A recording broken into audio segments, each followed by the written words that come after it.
A solution is required in accord with the Haitian people's deepest longings for peace, security, and a normal civilized life and living.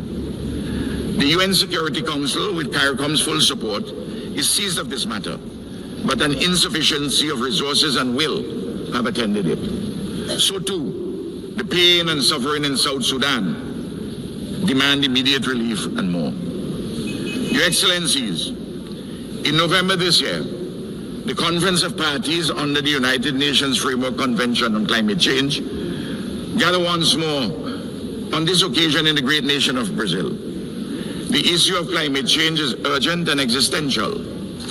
The science is clear, and there has been a growing, even overwhelming global consensus as to what is required to be done. But sadly, some powerful and other influential countries are backsliding and reneging on their earlier commitments.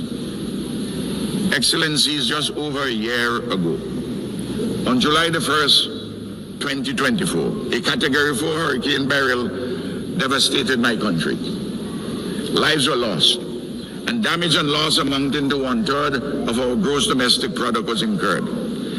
In particular, 20% of our houses were either severely damaged or destroyed.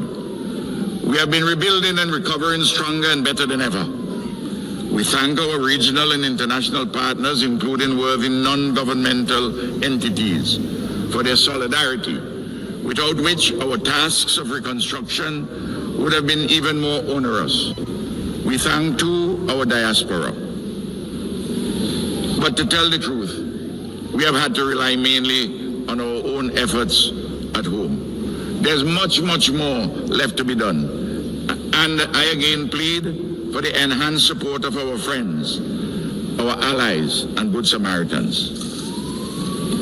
Our people's resilience, creativity, and disciplined endeavors have been a marvel to behold.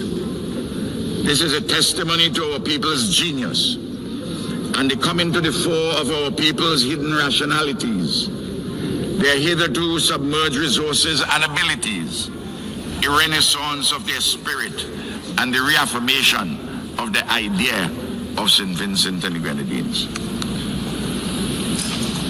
Madam President, I conclude with 5 reaffirmations for those from the dominant metropoles of the West and the East who may possess the good sense to listen to some friendly advice from a spokesperson from the periphery. First, do not think ever that our mouths would be muzzled by the food that we eat to live. Secondly, know it well that while some sleep to dream, the rest of us dream to change the world for the better. Thirdly, we have a voice, and this voice will never be stilled. Fourthly, we are not better than anyone, and no one is better than us. And finally, we too have a history of civilized life and living with a trajectory for further advancement and ennoblement. We are not appendages of any other nation. We are a free and independent people made in the image and likeness of God. We are the embodiment of the idea of St. Vincent and Grenadines. We are friends of all, and we strive for a better world. We are a small nation, demonstrably like other small nations, capable of mighty deeds. Excellencies, we are small states, but we have an important role to play in global affairs to the betterment of all. Imperial giants and hegemons, whether from the west or the east, must not hold us back. Together, we have an obligation not to desecrate our future. Thank you. I'm obliged.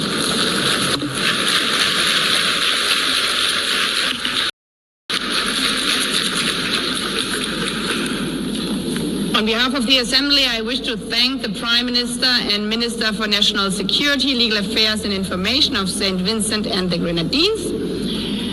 The Assembly will hear an address by His Excellency Luc Frieden, Prime Minister of the Grand Duchy of Luxembourg.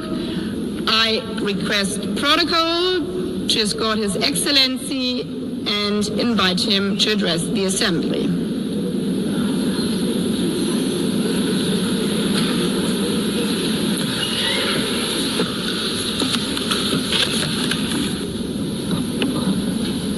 Madam President, Secretary General, the Second World War was the deadliest conflict in history.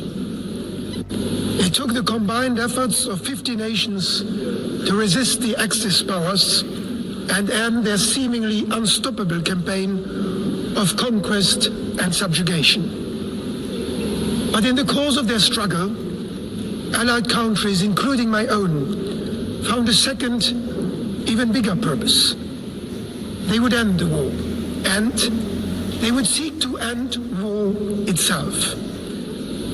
They were driven by a dream of a world in which conflict is replaced by cooperation, oppression by freedom, and misery by prosperity.